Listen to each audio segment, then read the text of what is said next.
Hey guys, this is Miss Hill. Welcome to your lecture on Individual Module 5.1, and this is PowerPoint 3. Here are your learning objectives, and we're going to start out talking about nutrition during pregnancy.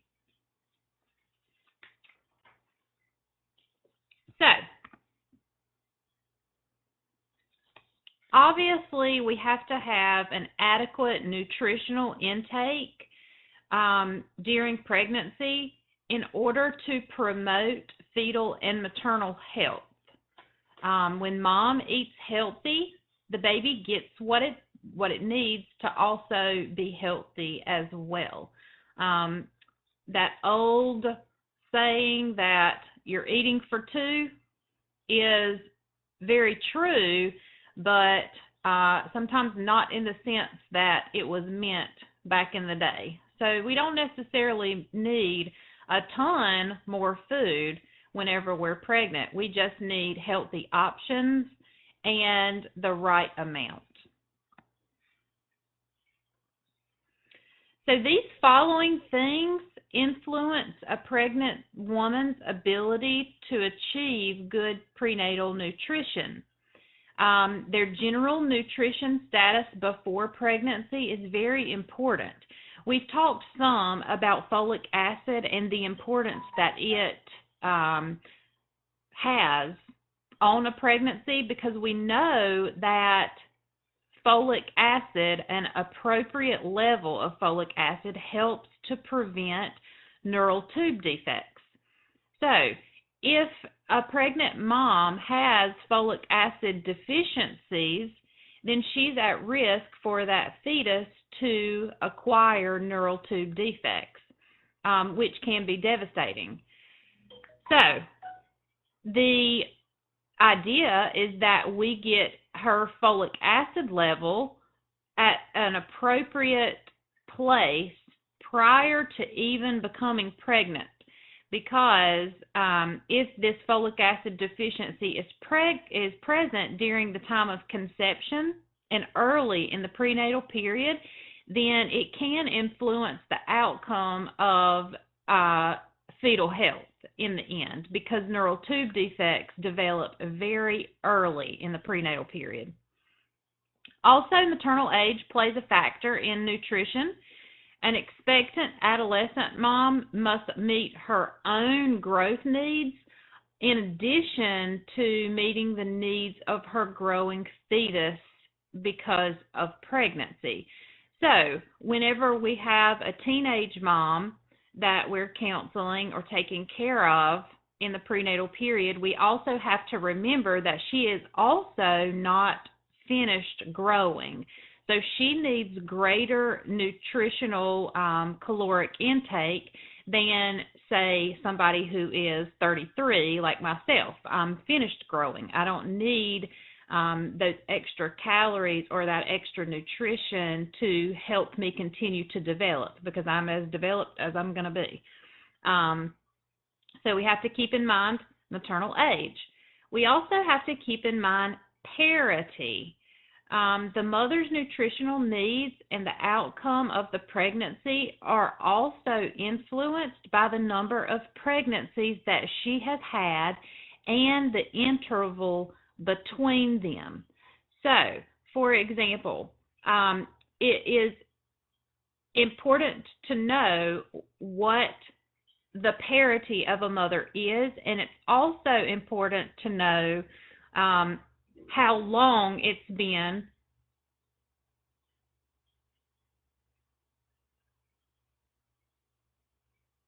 I'm sorry, guys. I thought somebody was knocking on my door. Back to it. I apologize.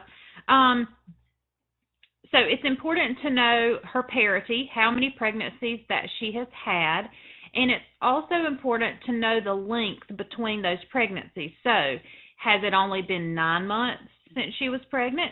Has it been 4 years since she was pregnant? Those things play a role in maternal nutrition.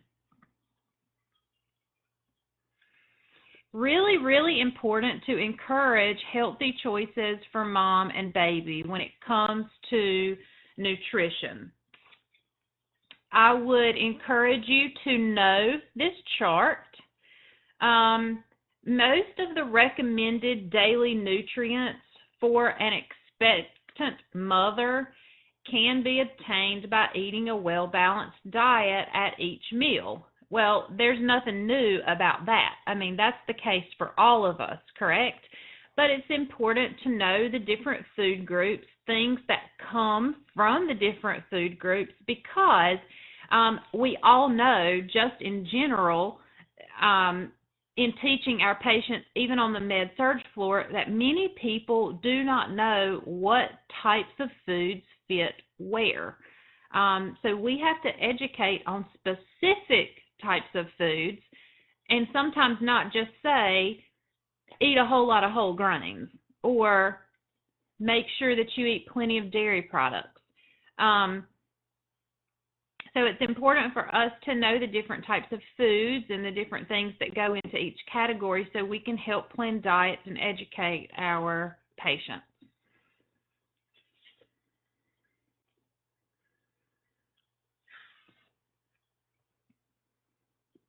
So there's also a table listed for you guys there as well.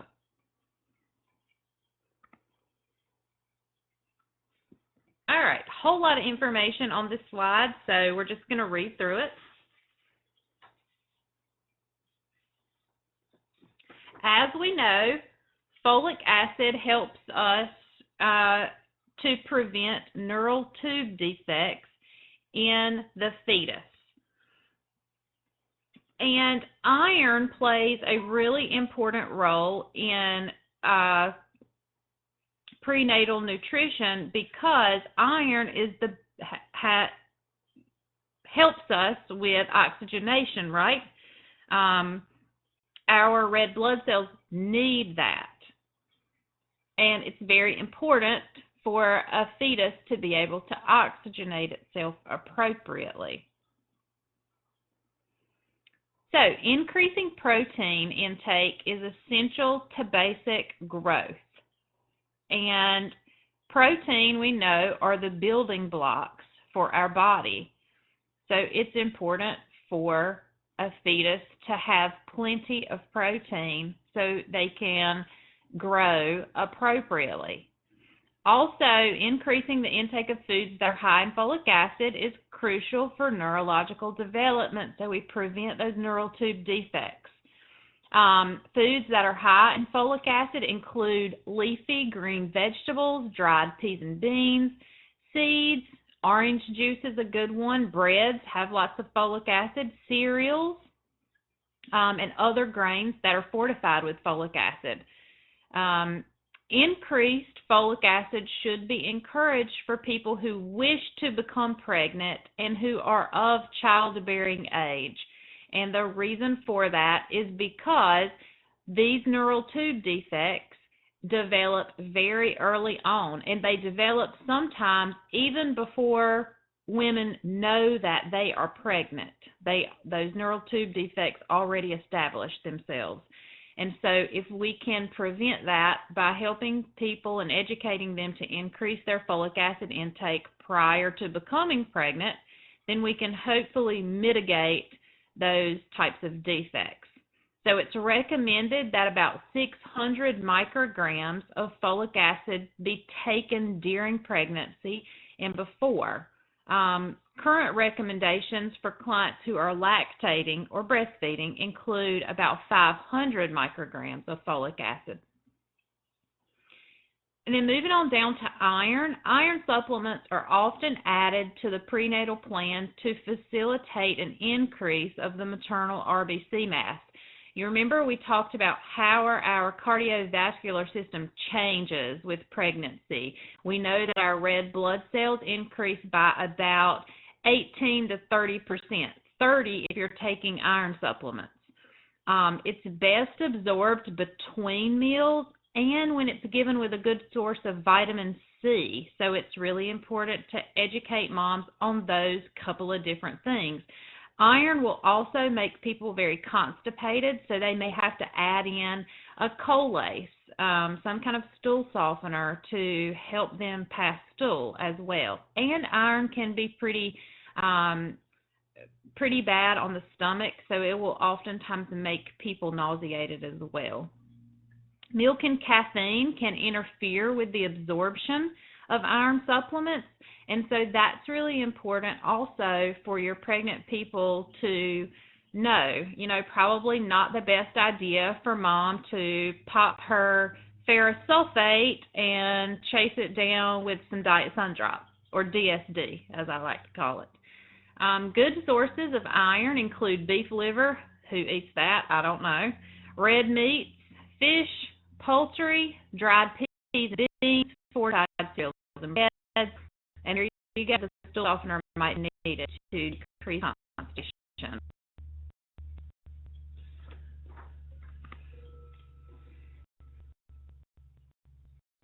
Calcium, fluid, caffeine, and alcohol. So calcium is important to a developing fetus because it helps with bone and teeth formation. Good sources of calcium, you should already know these things, include milk, calcium-fortified soy milk, orange juice, nuts, legumes, dark and leafy green vegetables.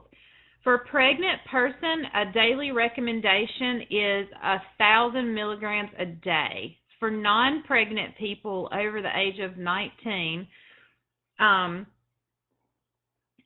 and 1,300 milligrams a day for those people under 19 years of age. Okay, so 1,000 if you're pregnant, or people who are non-pregnant and over the age of 19, and 1,300 milligrams for people who are under 19 years of age. And that's because those people are still developing. 2 to 3 liters of fluid a day is recommended for pregnant people. Fluids that are preferable include water, fruit juice, or milk.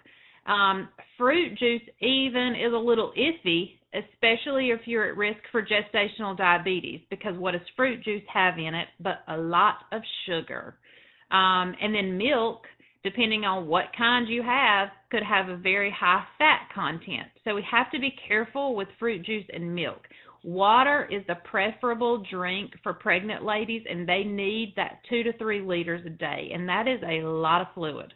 But important for them to know that, because remember, we have to continuously replenish our amniotic fluid supply. We need that extra fluid because we're increasing our cardiac output. We need an increased plasma volume. We sweat more. There are a whole lot of things that happen change-wise in your physiological system being a pregnant person that requires that extra fluid. Caffeine intake should be limited to about 300 milligrams a day, and the equivalent of 500 to 750 milliliters a day of coffee is about, excuse me, guys, that could actually increase the risk of spontaneous abortion or fetal intrauterine growth restriction, or IUGR, you might hear it called. And that just means the baby's not growing like it should. So it's important to know that caffeine needs to be limited. We don't need to be drinking tons of caffeine whenever we're pregnant. A little bit is okay, but like I said, probably if your 2 to 3 liters of fluid consists of that DSD or coffee, that's probably not appropriate. And we all know that alcohol is completely inappropriate for someone who is pregnant. There is in no terms or any type of situation where it is okay to drink alcohol whenever you are pregnant because of fetal alcohol syndrome. Here is a little chart that tells you the different types of foods included in those different categories, and also gives you a amount that is recommended each day for each of these categories. And if I were you, I would know these.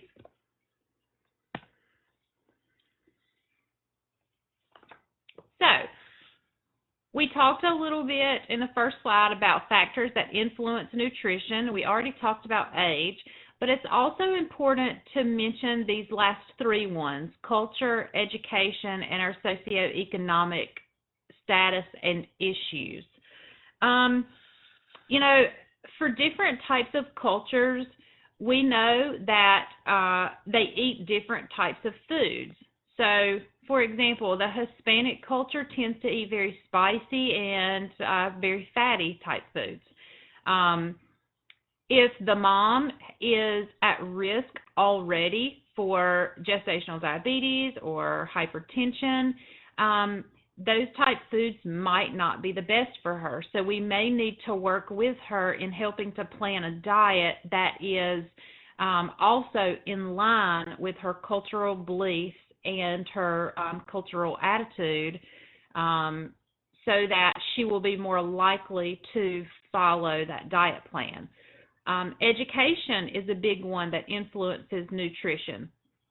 People who are less educated need a whole lot more teaching. They don't know what type foods are appropriate to eat. They don't know what type foods might be harmful to their infant or to their baby. And they lack the knowledge to read food labels, or you know, especially if you have someone who's illiterate, maybe they can't read. They can't read food labels and just don't have the knowledge to be able to plan a appropriate diet to have good outcomes. So we have to be cognizant of their educational level. And then socioeconomic issues, for obvious reasons. If an individual does not have the means necessary to buy the right types of foods or the most nutritional options for their pregnancy, they don't have the money to buy iron supplements or to get folic acid to take that, then obviously we have to try to work around those socioeconomic issues, but to be able to work around those, we have to be aware of them.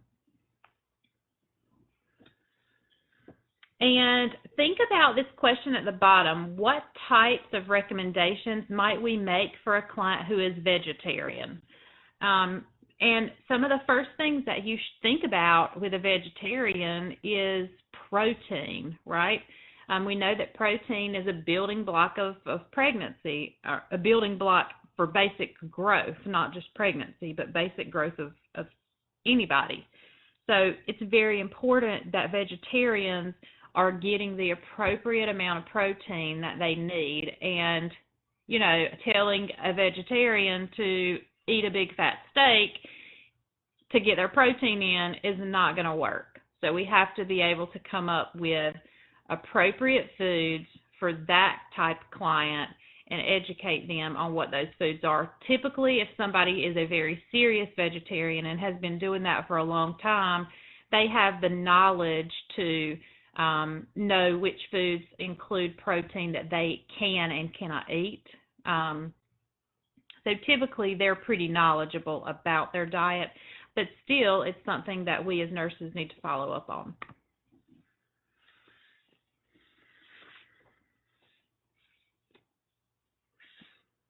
There are also specific conditions that might inhibit appropriate nutrition in pregnant ladies. And these are some that actually might affect adequate caloric intake. So adolescents typically have poor nutritional habits. They have a diet that's low in vitamins and protein. They don't take their prescribed iron supplements for whatever reason. And so these individuals, these adolescents, need a whole lot more encouragement and a whole lot more education in helping to develop a diet plan whenever they're pregnant. Here again, vegetarians might have low protein, calcium, iron, zinc, and vitamin B12. So we need to help them figure out foods to help them increase those things. And it's important for these type individuals to know that because they are either vegetarians or adolescents, that typically this is what we see. These are the levels we see that are low in this type population. Here are the things you're at risk for. Nausea and vomiting during pregnancy. So those people who have hyperemesis gravidarum, or maybe not as severe to be diagnosed with hyperemesis gravidarum, but individuals who just have a whole lot of nausea and vomiting that might not have reached that critical level to be diagnosed as that yet. These people also need extra nutrition. That can inhibit their caloric intake, so they may not be gaining weight fast enough, or they may not be able to keep down the different things that they need, so we may find that their levels are off. People with anemia, obviously these people would have low iron. We would want to put them on some iron supplements, encourage them to eat iron-rich foods. People with eating disorders such as anorexia nervosa or bulimia, these people require special help to have a successful outcome during pregnancy. Pregnant clients who are diagnosed with an appetite disorder called pica. Some of you may have heard of this. Pica is a craving to eat things whenever you are pregnant that are non-food substances. And whenever you have this craving as a pregnant person, you tend to eat the things that are non-food substances because for some reason that's what you crave. And then you tend to not eat things that are of nutritional value. So that's why it inhibits their caloric intake and puts them at risk for influencing their nutritional status in a negative way. A lot of people with pica crave things like dirt or red clay. I have known people who craved freezer ice, that kind of ice that coats on the freezer when you have to like de-thaw it. I've known people who crave that and will scrape it off and eat it. I've had patients who have sent their grandmother down to the Cape Fear River to dig clay up out of the river and bring it home for them to eat clay. Very weird cravings, and we do not really know why this happens in pregnant women, but for some people it does, and they will actually begin replacing their calorie-rich foods or nutritionally sound foods with things that are non-food items. So we have to assess for that and ask these patients if they're having any types of weird cravings or eating things that are not food. Some people crave baking soda. That's another one. I've had some patients who eat baking soda. Really weird. Excessive weight gain. So people who have gained way too much weight, also this can lead to macrosomia and labor complications. Macrosomia is whenever the baby gets too large, and the reason it leads to labor complications is because if we're trying to have a vaginal delivery for a baby that's gotten too big, we only have a small space for that baby to come out of, right? If it's too big to come out of that come down that vaginal canal and come out through the pelvis, then we may end up with some shoulder dystocia, so the shoulder gets stuck on the pelvis, and then we can end up with all other kinds of complications. So we have to be careful with people who are gaining too much weight, right? So we're not eating for two in terms of amount. We are eating for two in terms of nutritionally appropriate foods. Inability to gain weight also can result in a low birth weight of the newborn, and we know that low birth weight is the number one predictor of newborn and infant mortality. It is a predictor of how well babies will do once they're born. Financially, people who are unable to purchase or access food are also at risk for inadequate caloric intake. The WIC program is a federal program that's available for pregnant women and their children who are up to 5 years old, and we should be referring people to this program if we find that they're in a socioeconomic status where they're financially unable to obtain the food that they need to grow during pregnancy. Nobody can be denied from WIC if they are pregnant and do not have the means to purchase food. Here's some special considerations. Again, folic acid.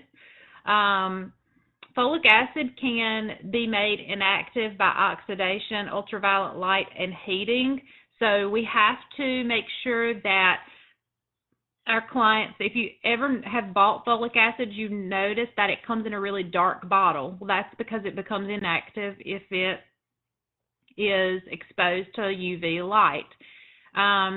So whenever cooking foods, we can also inactivate the folic acid through heating those types of foods.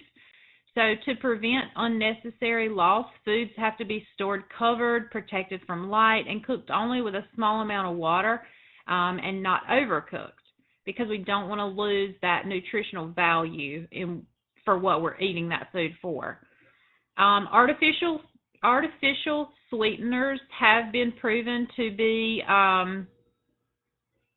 probably not the best thing for us to be taking in, even as people who are not pregnant. But sweeteners classified as GRAs, or generally recognized as safe by the US FDA, are acceptable for use during pregnancy. Saccharin should be used moderately because it can cross the placental barrier and it remains in fetal tissues. And women who are affected by phenylketonuria should avoid aspartame because phenylalanine intake needs to be monitored. Split and Via, the manufacturers claim that those products have no effects on fetal or neonatal development and are therefore safe for the use by pregnant or lactating women. But then again, that's the manufacturers of the brand that these people are trying to sell, so we have to be wary. Mercury in fish. Mercury is something that you do not want to build up in the fetal system. So we have to be very careful as pregnant women to not take in foods that contain a ton of mercury. Swordfish, shark, tilefish, king mackerel, all of those fish contain high levels of mercury and need to be avoided. Eat up to 12 ounces per week of a variety of shellfish and fish that are lower in mercury. That's okay. And these commonly eaten fish that are low in mercury include canned light tuna, shrimp, salmon, catfish, pollock. Albacore white tuna has more mercury than canned light tuna. Therefore, if you're eating albacore tuna, you should only eat about 6 ounces a week of that, or either avoid it altogether. So, even there are specific types of fish that are the same kind of fish that one might contain more mercury than the other. For example, like the canned light tuna and then the albacore. Lactase deficiency. These are people who are lactose intolerant. And for these people, Obviously, if they are lactose intolerant, then we do not want to be teaching them to drink loads of milk or eat things that are dairy products that contain a whole lot of lactose, because these people are going to come in with diarrhea, severe diarrhea, and stomach upset. So we need to encourage them to get those types of nutrients in another way, and specifically they can do this through lactase-treated milk.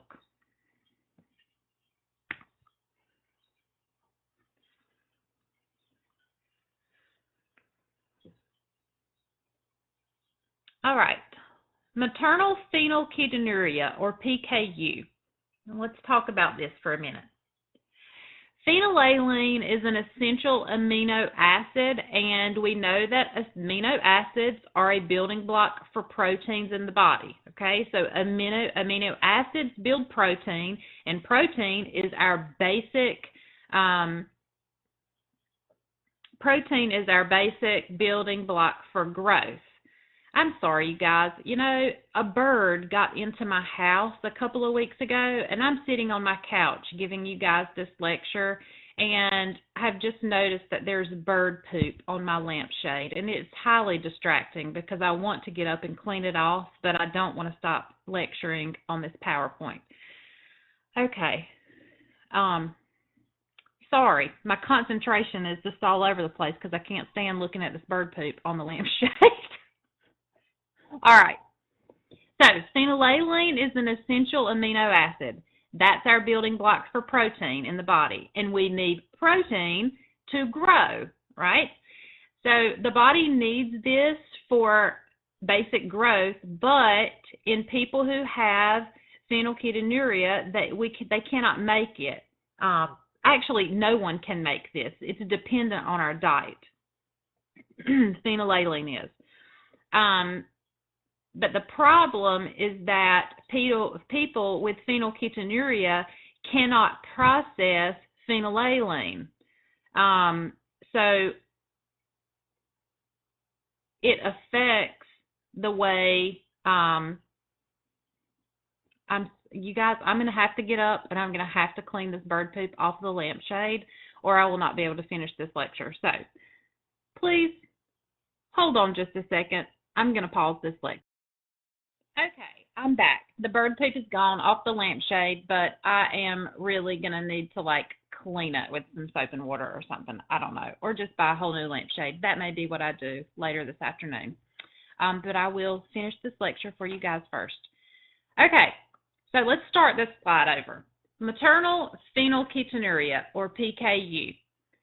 Phenylalanine is an essential amino acid, which is a building block for protein in the body. So, as I was saying, amino acids are building blocks for protein, and protein are our basic building blocks for growth.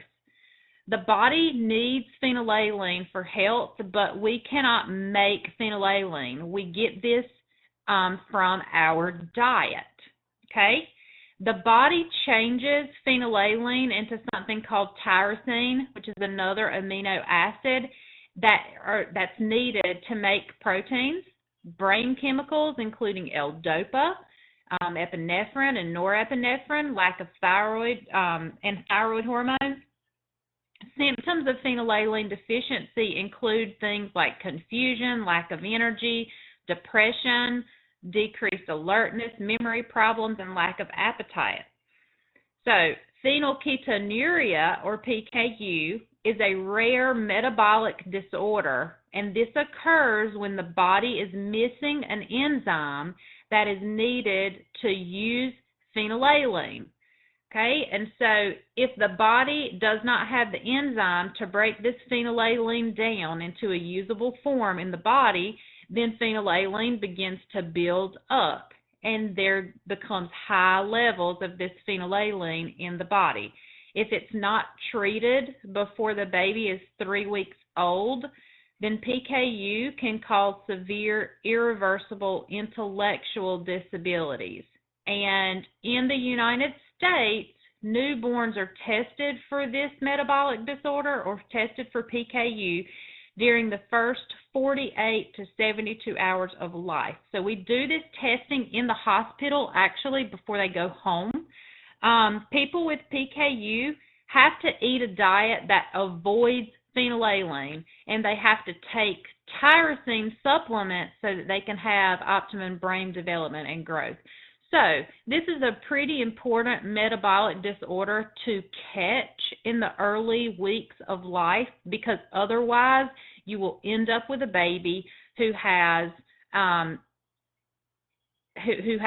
developmental disabilities or intellectual disabilities.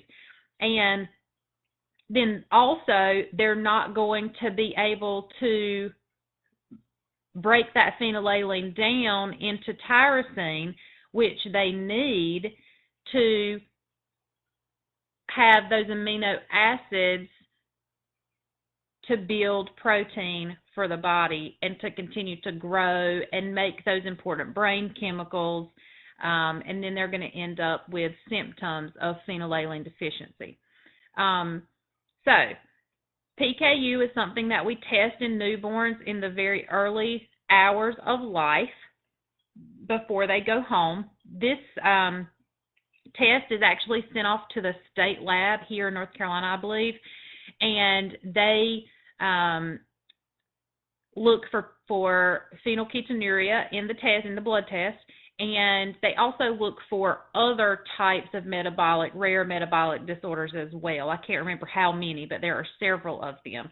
So if any of you guys have participated in this in clinical, there is a sheet and it has 5 little circles on it, and you do a heel stick, collects the blood from the newborn, and you put the blood into the little circles on this kind of carbon copied rectangular form. And that form is what's sent off to the lab, and then they test those spots for PKU and then all these other disorders that we need to catch. All right. So I hope you understood that slide now, even though I had to pause to clean up this bird poop on the lampshade. Moving on. Maternal weight gain. This is a very important factor in fetal growth and infant birth weight.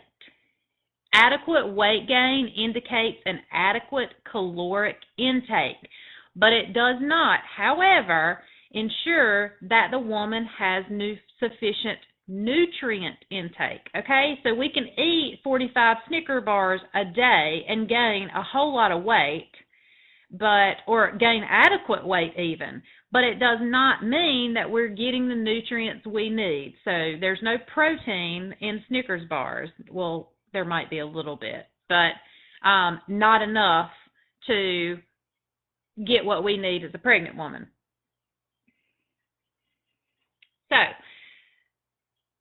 very important to know these recommended weight gains. Okay, an underweight woman needs to gain somewhere between 28 and 40 pounds during pregnancy if she is underweight. A normal weight woman needs to gain somewhere between 25 and 35 pounds. Somebody who is overweight does not need to gain quite as much. They only need to gain 15 to 25 pounds.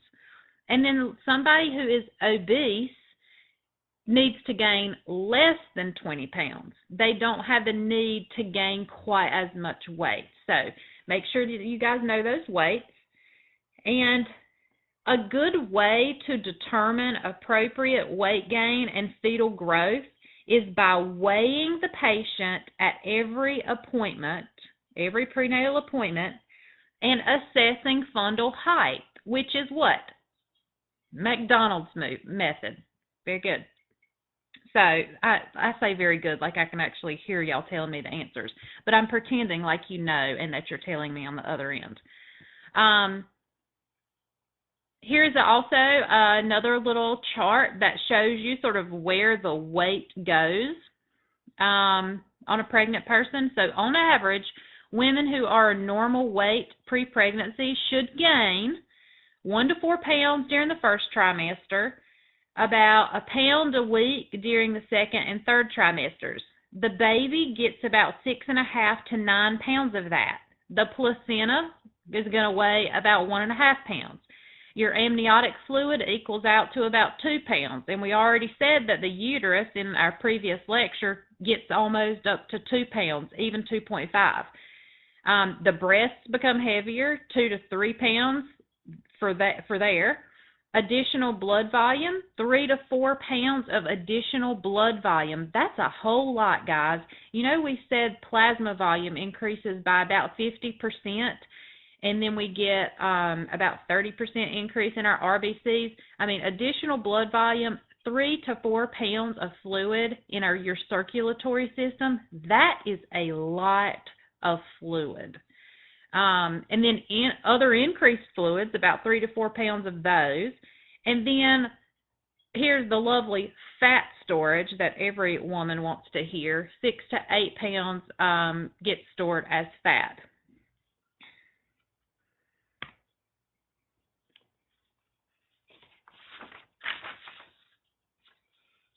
Whew.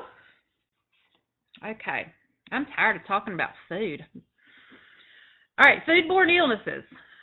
These pose a threat to both the fetus and the mother. Salmonella, you have to avoid eating or tasting foods that may contain raw or lightly cooked eggs, So, all of those ladies who like to lick the cake batter, drink homemade eggnog, or make sauces that have raw eggs, homemade ice cream, cookie dough, really not appropriate. You could get salmonella from that. It's important for pregnant women to know that. Listeriosis. This is a foodborne illness that can be found in refrigerated and ready-to-eat foods such as unpasteurized milk and dairy products, meat, poultry, and seafood. We can avoid exposure to listeriosis by maintaining our refrigerator at least 40 degrees Fahrenheit or below, and the freezer at 0. Refrigerating or freezing prepared foods, leftovers, and perishables within 2 hours after eating or preparing them. Not eating hot dogs, deli meat, or luncheon meats unless they are reheated until steaming hot. Now, first of all, my sister used to eat cold hot dogs whenever we were little kids, and so I've never had the desire to eat cold hot dogs because they grossed me out. So I don't know who eats cold hot dogs, but I guess some people do. My sister used to. Avoiding soft cheeses such as feta, brie, I don't even know what kind of cheese that is, blue veined cheeses, queso, like at the Mexican restaurant, probably not the best idea when you're pregnant. So all those lovely little salads with the feta cheese and all of that superb white cheese sauces at your Mexican restaurant are not appropriate for pregnant women because they could put these ladies at risk for listeriosis. Not eating refrigerated pâtés or meat spreads, or food that contain raw and unpasteurized milk, and not drinking unpasteurized milk. Avoid eating refrigerated smoked seafood, such as salmon, trout, cod, tuna, mackerel, unless it's cooked in a dish, such as a casserole, canned, or a shelf-stable pâté. Who eats pâtés? I don't know. Maybe some people do. That doesn't even sound good. What else do I want to tell you guys about this slide? The big thing, here in our Southern culture that you might find people eating are the white cheese from the Mexican restaurant, so the queso, the deli meats and the luncheon meats. Some people also do like sushi, and those are probably not the best things to be eating when you're pregnant either. So really important to teach our people about the risk for listeriosis based on those pretty common foods. Hepatitis E. This is a viral infection, and it's found most often in developing countries. We don't see a lot of it here, but it's spread through feces or infected people or animals, and it's transmitted most often through unclean drinking water or contaminated food items. It is most severe in pregnant women, especially in the third trimester, and it can actually cause maternal death. Preventing hepatitis E happens whenever we do good hand hygiene, especially after toileting, changing diapers, or handling raw food, especially in areas where the water is uncertain. We need to avoid eating raw foods, unpeeled fruit, uncooked fish. Avoid drinking tap water or using ice that's made with tap water in questionable travel areas. So if you have a pregnant lady who is traveling to a different country or maybe has questionable water around her home where she lives, then it might be important to educate her about hepatitis E and how to avoid that. All right, moving right along. So how do we take care of the pregnant adolescent nutritionally? These guys, adolescents, are at risk due to a variety of complex and interrelated factors, and those include emotional, social, and economic factors. And so some specific concerns that we want to consider are inadequate iron intake. These guys need iron supplements. Inadequate calcium. They need a lot of calcium, partly because we've already talked about the fact that they're still growing, and now they have something else growing that is taking up the stores that they've already got. So they need even above and beyond what a normal person who is already reached maturity would need. Again, folic acid, very important. And we supplement them the same way as we do adult pregnant women when it comes to folic acid. But specifically, nutrients that have been found to be deficient in the adolescent age group include zinc and vitamins A, D, and B6. So an inclusion of a wide variety of foods, especially fresh and lightly processed foods, is helpful in helping them to obtain the adequate amounts of trace minerals, fiber, and other vitamins. Teenagers tend to not eat a lot. They are going to school during the day. Partly they're very worried about their weight. They are feeling socially pressured at this point, especially if they're pregnant and they don't know that they're pregnant and they think that they're gaining weight for no reason, and they have no clue that it's because they're pregnant. Then they may begin starving themselves because they don't want to gain weight, and they see that their midsection is, starting to pooch out there some. They may not even know it's because they're pregnant, so they may start starving themselves, or they may start not eating during the day. Sometimes adolescents have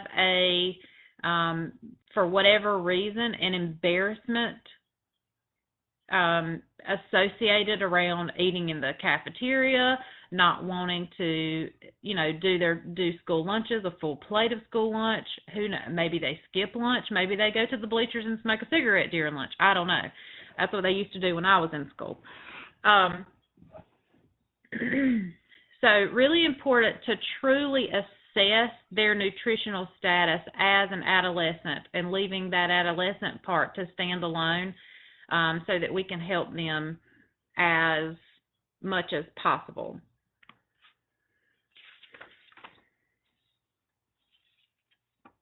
So here you go. They often have irregular eating patterns, and nurses should assess the diet over a period of time and correct dietary deficiencies accordingly. So we need to be asking them about their diet, not just on their first prenatal visit, but continually.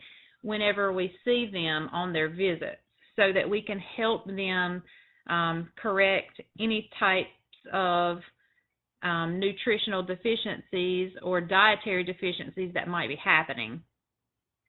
A pregnant teen's understanding of nutrition will influence not only her well-being, but also the well-being of her child after birth. So if we can get her eating healthy now, then hopefully that will carry over into helping her make healthy choices for her child as well. So this extends even beyond pregnancy, this teaching. Here's some nursing diagnoses to go along with the nutritional aspect of pregnancy: knowledge deficit related to appropriate dietary needs during pregnancy, imbalanced nutrition related to excessive or inadequate weight gain, and risk of infection related to lack of knowledge about food preparations or foods to avoid. Ultimately, we really want our client to gain the recommended amount of weight throughout her pregnancy. We want her to consume adequate dietary intake, and based on the recommendations, we want, at the very bottom line of everything, a healthy mom and a healthy baby. In OB, in this class, in practice, just in general, the one goal that we always strive for is a healthy mom and a healthy baby, because that is the basis of what we do in this area of nursing. So let's see what you've learned. And here's the first question.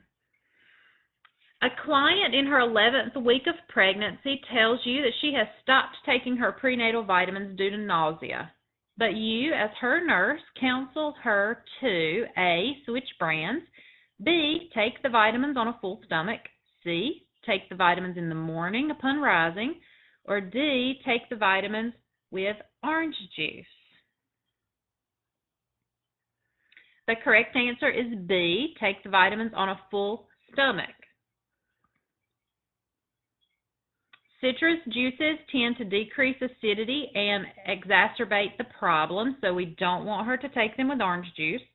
The vitamins may be better tolerated in the evening before going to bed versus in the morning on an empty stomach, and switching brands will only be an added expense to the mother and is not an appropriate answer for this question. Number 2, a client in her second trimester tells you that she is experiencing bouts of heartburn and asks for your suggestion to deal with the discomfort. So you, being so brilliant, advise her to A, limit the intake of water to decrease the amount of fluids, B, take a bicarbonate of soda or baking soda to relieve the symptoms, eat small frequent meals to aid in digestion, or D, drink orange juice to aid the acids in the stomach. Which one are you doing? And the answer is C, eat small frequent meals to aid in digestion. So intake of fluids should be 6 to 8 glasses of water per day to aid in gastric emptying. We do not want the pregnant woman to limit her intake of water or decrease her amount of fluids. We've already said she needs 2 to 3 liters a day. If anything, we want pregnant women to increase their fluids. I have never in my history of practice had to tell somebody you are drinking too much fluids. We always have to tell people to drink more. Orange juice will increase the amount of acid available, and it will compound the discomfort. So telling her to drink orange juice is not appropriate. And bicarbonate of soda or baking soda may cause an imbalance in the sodium and potassium levels, and any over-the-counter or homeopathic treatments should be discussed with the physician.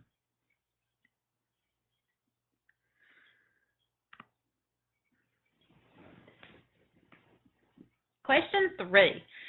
A prenatal nurse recommends folic acid supplements to a client who is of childbearing age. Which of the following defects can occur in the fetus or neonate as a result in folic acid deficiency? A, iron deficiency anemia. B, poor bone formation. C, macrosomic fetus. Or D, neural tube defects. And the answer is D. If you got that wrong, turn this PowerPoint off and go all the way back to the beginning and listen to the whole hour again, because I said this 100 times. Neural tube defects and folic acid. So folic acid supplements are recommended to prevent neural tube defects in the fetus. It is recommended that all women of childbearing age take this supplement because these neural tube defects develop really early on in the prenatal period. Many times people do not even know they're pregnant by the time the neural tube has already developed. So it is important for folic acid to be a staple in people who are childbearing age in their nutrition. Excellent food sources of folic acid are fresh, green leafy vegetables, liver, peanuts, cereals, whole grain breads, and then iron deficiency anemia can occur as a result of a lack of iron-rich sources of food, such as meat, chicken, fish.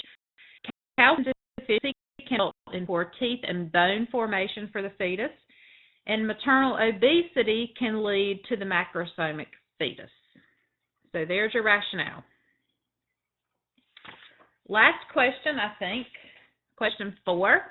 A nurse is educating a pregnant client regarding the risks associated with listeriosis and how to properly prepare foods and store them. Which statement made by the client indicates a need for further information? A, I will refrigerate or freeze leftovers and within 2 hours after eating or preparation. That makes even no sense. B, I will avoid soft cheeses, feta, blue cheese, queso blanco, unless the label states they are pasteurized. C, cold hot dogs, deli meats, and luncheon meats are good sources for providing protein. D, pâtés and meat spreads may contain raw, unpasteurized milk.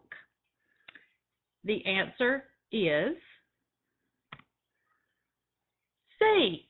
While hot dogs, deli meats, and luncheon meats are good sources of protein, they need to be avoided unless they are reheated until steaming hot. Oh gosh, another question. Okay, here's your daily double. A client who is pregnant is diagnosed with iron deficiency anemia and has been prescribed iron supplements. The nurse should advise the client to take the iron supplements with which of the following? A, ice water. B, low fat or whole milk. C, tea or coffee. Or D, orange juice. The correct answer is D. Orange juice contains vitamin C, which aids in the absorption of iron. Milk and caffeine interfere with iron absorption. Also, caffeine intake from tea and coffee should be limited to 300 milligrams a day because caffeine increases the risk of spontaneous abortion or IUGR. Water will not help with the absorption of iron, but drinking plenty of water should be encouraged to prevent constipation, and which is a side effect of iron supplements. And that's all the questions. So let's see how many more slides we have here. Good granny. Woo. Okay, well, this has been an hour, and I'm going to have to get up from this couch or my back is going to lock up and I will not make it to class. So this will be the end of individual module 5.1, lecture 1 for PowerPoint 3. And whenever I come back, we will do lecture 2 and finish up the second half of this PowerPoint and talk about assessing fetal and maternal health. Thank you.